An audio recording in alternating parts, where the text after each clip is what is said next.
For decades, we've been led to believe that fats are the enemy. It's no surprise that foods high in saturated fat make us overweight. Fatty foods in huge portions are bad for you. Over the last 50 years, the media, the food industry, and even government guidance discourage fats. It's not exactly the finest public health message this country has ever generated, I'll just put it that way. With over 3/4 of people aged 45 to 74 in the UK being either overweight or obese, childhood obesity having more than doubled over the past 20 years, and death from heart disease rising globally, where did we all go wrong? Something does seem to be changing though. More and more scientific evidence is coming out showing just how beneficial fats can be, and public perception is also shifting.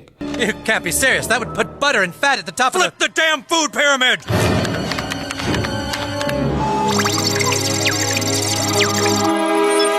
Nutrition is stabilizing!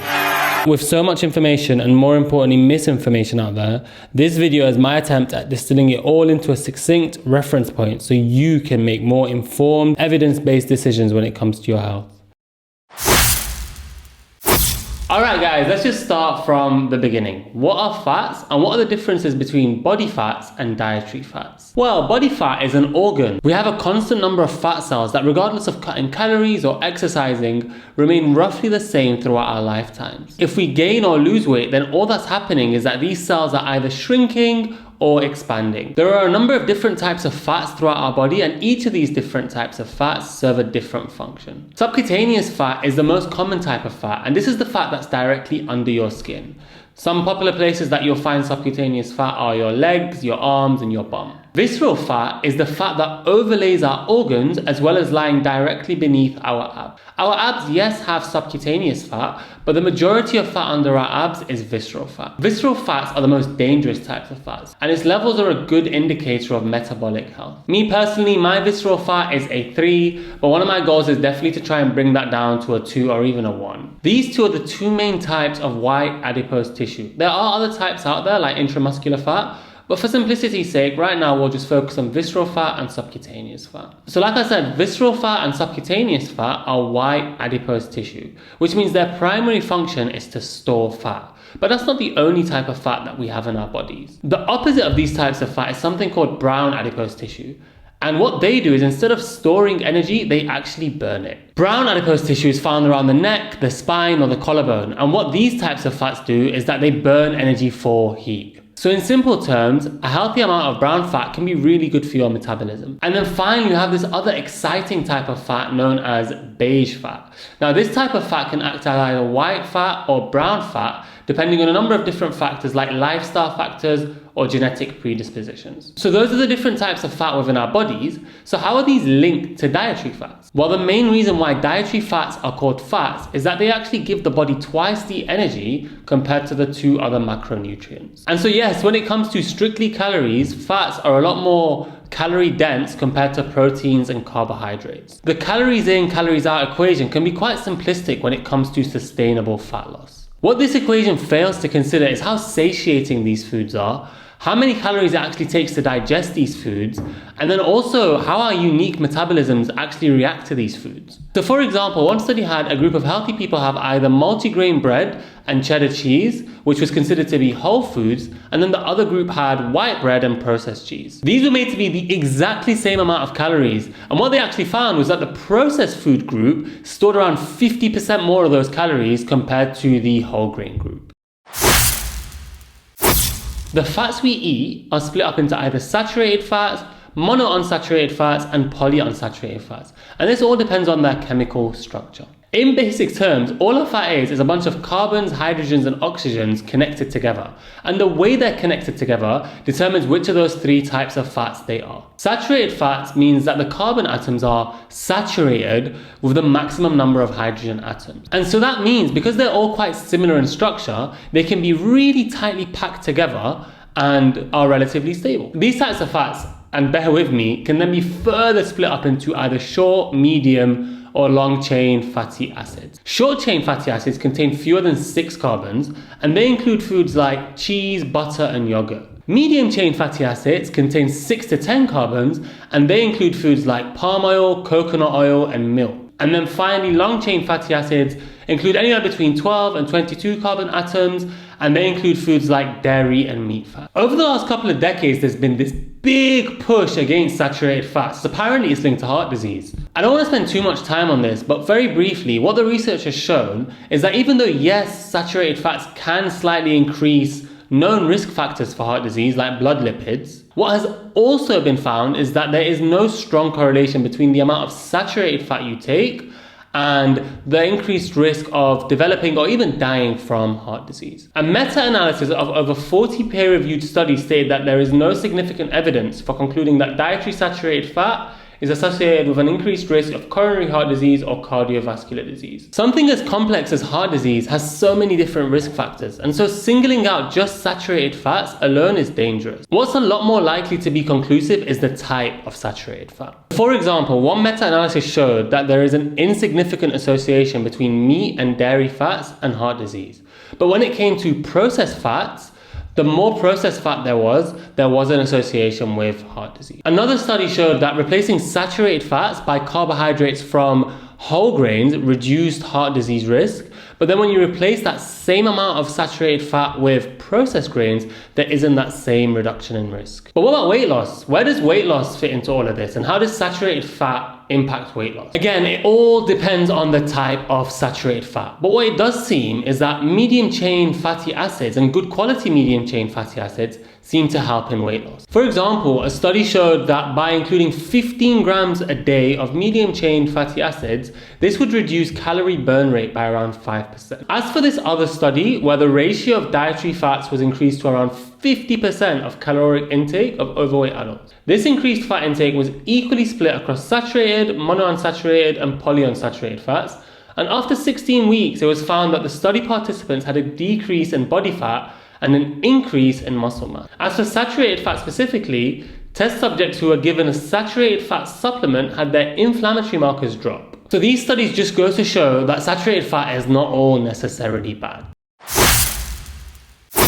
With these types of fats, there is either one double bond between the carbon atoms or more than one. I think at this point it's important to talk about the different stabilities of these different types of fats. As we've kind of already mentioned, saturated fats, because they're so similar in structure, can be really tightly packed together, and when this happens, this means they're super stable and are solid at room temperature. And by the way, the less stable a fat is, the more likely it is to be damaged. So because they're so different in structure, they're not as tightly packed together, and they're also not as stable and are liquid at room temperature. By the way guys, by stability what we mean is the more stable a compound is, the less likely it is to be damaged. So what exactly are these monounsaturated fats? Well, there's olive oil, olives, nuts, seeds, beef, avocados, and butter. We'll get into the specifics in a little bit, but overall, monounsaturated fats are really good with weight loss, improving metabolism, reducing cholesterol, and improving insulin sensitivity. A meta-analysis of 24 studies showed that a diet high in monounsaturated fats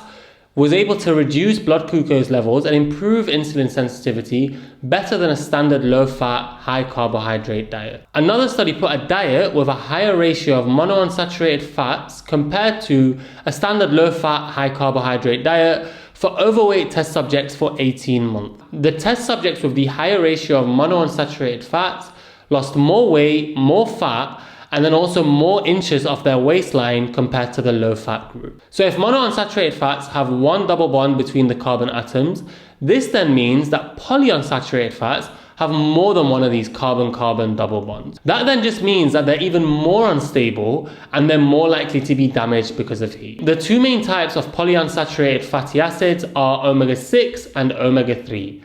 Let's start with omega-3. Let's be real, what can't omega-3s do? They can help with weight loss, improve appetite regulation, improve cognitive functions, and they're anti-inflammatory. One study even showed that 1 gram of omega-3s rival antidepressants for their mood stabilizing properties. Some examples of omega-3s include fatty fish like salmons, mackerel, sardines, and then you also have things like grass-fed beef and egg yolk, and then the most popular type of omega-3s, which is obviously fish oil. These omega-3s can then be split up into animal omega-3s, which include DHA and EPA, and then plant source omega-3s, which are ALA. It's quite universally known that unfortunately, even though ALA does have some benefits, it it has nowhere near as much benefits compared to DHA and EPA. For example, a meta-analysis of 21 studies showed that participants taking fish oil were able to reduce their belly fat and improve their hip-to-waist ratio way more effectively than those not taking it. Another study showed that when test subjects took 3 grams of fish oil per day for 12 weeks, they were able to increase their metabolic rates by 14%. Just to put that into context, that literally means that just by taking some fish oil, you are able to burn an extra 200 calories per day. As for omega-3's cognitive benefit, DHA especially is one of the few molecules that can cross the blood-brain barrier. This is a vital component of brain health, and the studies have the evidence to back this up. This study here showed that an increase in levels of dietary DHA was able to improve both memory and reaction time in healthy test subjects. Now on the flip side, we have omega-6s, and these are primarily used for energy. A lot of people talk about omega-6s and their ratio with omega-3s, and what they're most likely talking about is the most common type of omega-6, which is known as linoleic acid. Linoleic acid is found mainly in vegetable oils, and it actually works as an opposite to omega-3s, in that it's pro-inflammatory rather than anti-inflammatory. Numerous studies have actually shown that omega-6s on their own are not actually bad, but it's their ratio of omega-3s that can potentially cause problems. The data shows that back in the day, the optimal ratio of omega-6s to omega-3s was around 3:1. But now with the rise of processed foods and fast food, this has now on average got up to 17:1. And like I said, this is an average. There are parts of the US that it is at 50:1. And so we really need to be mindful to try and decrease the amount of omega-6s in our diet and increase the amount of omega-3s. I really want to quickly just touch on another type of lesser known omega, which is omega-7. This is a type of monounsaturated fat, so not a polyunsaturated fat, and this is found in fish, so things like salmon, sea bass, and sardines. Omega-7s have been shown to increase weight loss, improve insulin sensitivity, and then also reduce the amount of blood fats, or known as triglycerides. They're actually known to be something called lipokines, and what that basically means is that they can influence what the fats in our body actually do, meaning that they can influence fat loss and reduce inflammation. A study in the Cleveland Clinic, for example, showed that participants taking omega-7s had a significant reduction in inflammation, and this was measured by something called CRP, which is an inflammatory marker. We've already talked about the stability of different types of fats, and this becomes really relevant here when it comes to cooking oils. Especially when it comes to high heat, olive oils aren't necessarily the best option. Things like coconut oil and avocado oil have a significantly higher smoke point. A smoke point is basically the temperature at which basically the oil starts to smoke and release carcinogens. And so we can use this, and by the way, this is actually lower than the boiling point, and we can use this to assess the suitability of different oils at different temperatures. At home, we sometimes fall into the trap of cooking with olive oil, especially at lower temperatures, just because it's the most convenient thing to do. But moving forward, I really want us to try and move towards something like coconut oil or even avocado oil. As we've already talked about before, the type of fat, whether it's saturated or unsaturated, has a really big impact on the smoke point and the stability of that type of oil. But the type of fat isn't the only thing that impacts the smoke point. Some of the other things that can impact smoke points are, for example, whether the oil has been refined or not, how old it is, or even whether it's been exposed to light or not. Again, guys, these oils are literally light sensitive, which means if you leave them out in the sun, this can cause free fatty acids to be released, which are literally toxic and can cause a whole load of problems like cardiovascular disease, insulin resistance, and even cancer. And that's why you find them in those glass green bottles, and it always says on the packaging to keep them away from sunlight. To be honest, we can probably get away with cooking using olive oils at low heat, but the main benefit of olive oils is when it's used as a dressing on things like salads. A study that took place over a number of years found that participants that were taking a high proportion of olive oils lost significantly more weight compared to a low-fat group. Another study had 2 groups of people. One group had 1.5 tablespoons of extra virgin olive oil mixed in with their breakfast, and the other had 1.5 tablespoons of soybean. What was so crazy is that the extra virgin olive oil group lost 80% more body fat compared to the soybean group. And just quickly touching on extra virgin olive oil, what exactly is the difference between extra virgin, virgin, regular, and refined olive oil? Well, it really comes down to their free fatty acid content, the amount of processing that happens to make them, and then finally the odor and the flavor of that type of oil. Free fatty acids are fatty acids that should be bound to other fatty acids, but instead they're kind of just floating freely.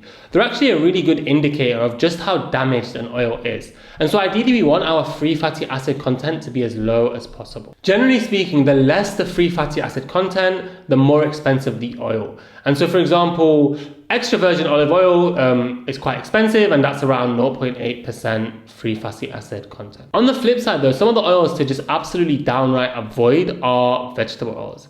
These oils have been found to cause organ failure, cardiac arrest, and even death. These oils are made up of seeds, so things like rapeseed, corn, and soybean. They're then processed at really high temperatures, refined, bleached, and deodorized, ready for us to use. The problem is with all of this processing, these oils have become seriously damaged and oxidized to the point that they're dangerous to use.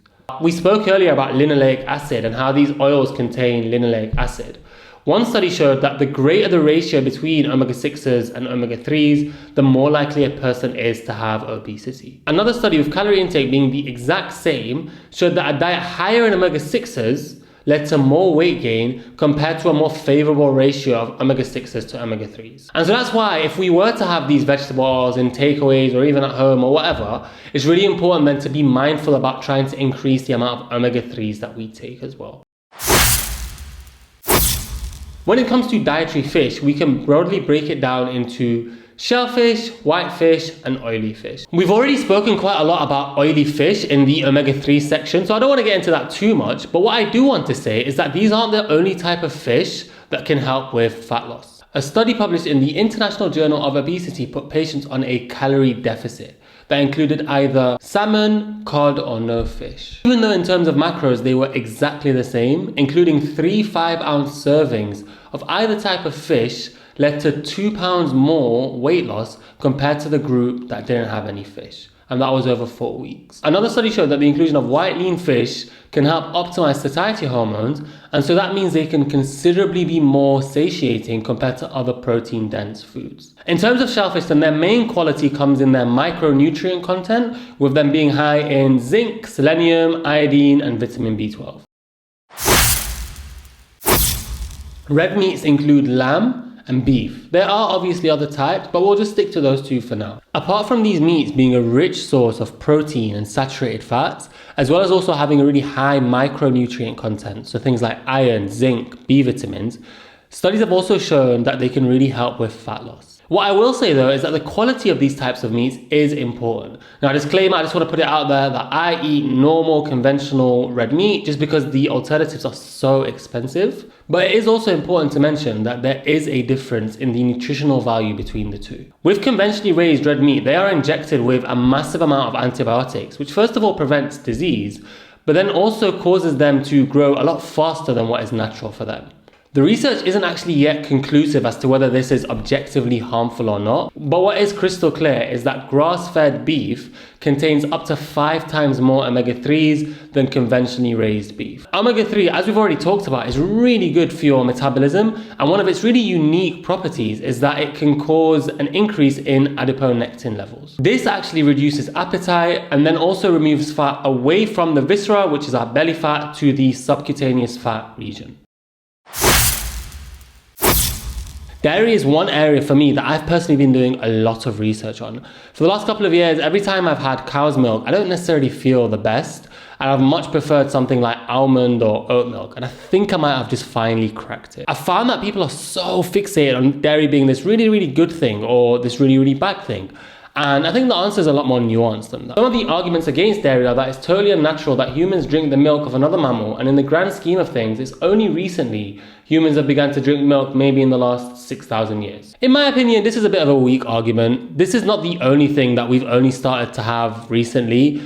Things like grain and even some types of fruits and vegetables we've only started having in the last couple of thousands of years, and that doesn't even account for things like processed food. What I will say though is that when we're born, it's natural for us to have breast milk. And so our bodies produce lactase to break down the lactose within that milk. Lactose is 2 sugar molecules joined together, and because we can't digest more than 1 sugar molecule at a time, lactase is there to digest them and break them down. As we grow older and we're no longer exposed to that breast milk, then what happens is that our bodies a lot of the times stop producing that lactase, and that's how lactose intolerance happens. This depends on a number of different things, and it's actually quite complicated. But the main two things are, number one, whether you continue to have lactose or not. Because if you don't, then the body just realizes that it's being inefficient by producing this enzyme, and then it no longer produces lactase and you become lactose intolerant.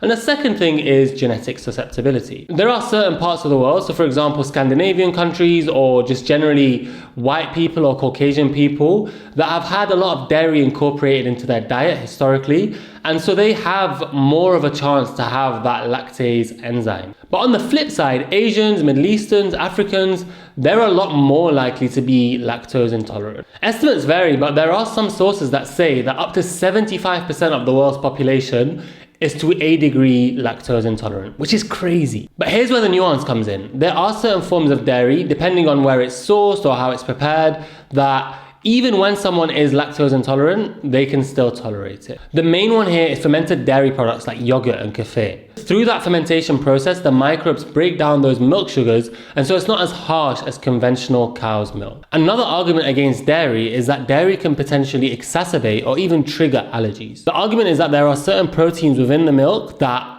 trigger your immune system and make it become hyperactive. And that's the basis as to why there is such a strong link between dairy and acne. And it's not just acne. There's been some data that's been released that shows that 45% of children with asthma also have dairy and other food allergies. Another study shows that kids with food allergies are up to 4 times more likely to develop asthma or asthma-related symptoms. I think it's important to take these studies with a pinch of salt. They don't objectively imply that dairy is the cause of these allergies, but being mindful of it is important, especially if you're dealing with something like acne or asthma or any other type of allergy. Maybe cutting dairy out and seeing whether there's been an improvement may help. There are benefits to dairy though, especially when it comes to a weight loss sense. Dairy contains the vitamin K2, which activates your satiety hormone adiponectin, meaning that it makes you fuller quicker. Me personally, my plan moving forward is to continue having milk alternatives like almond and oat milk, and then having high quality dairy like yogurts and kefir from time to time.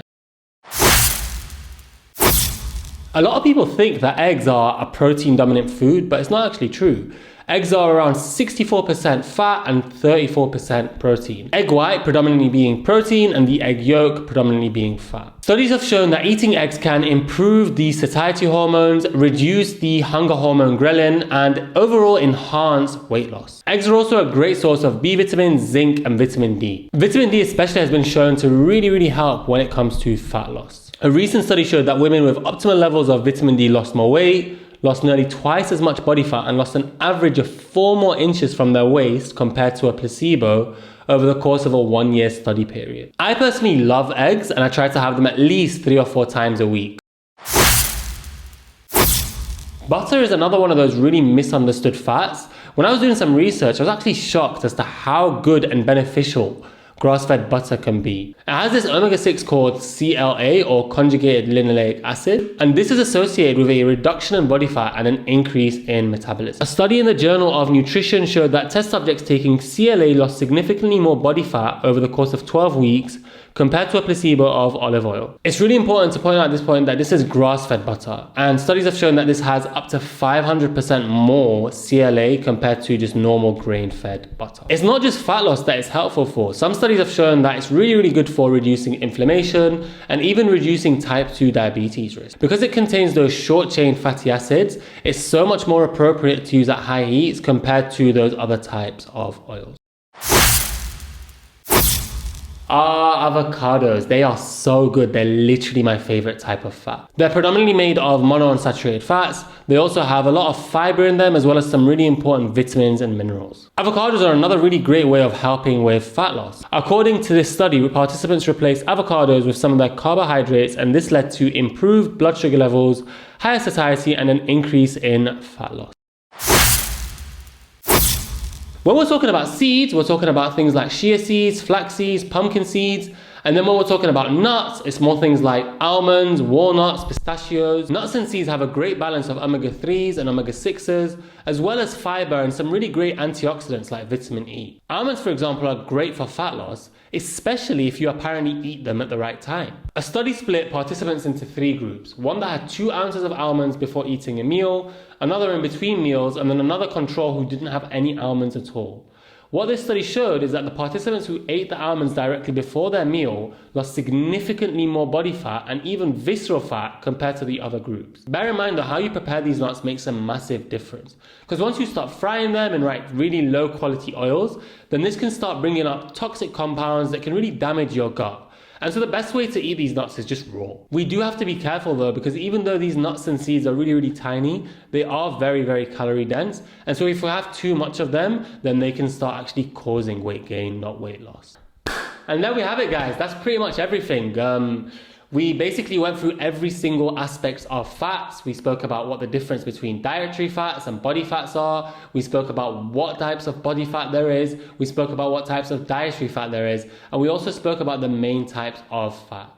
Thank you guys so much for watching this video if you've watched this far, and I'll see you in the next one. Bye-bye.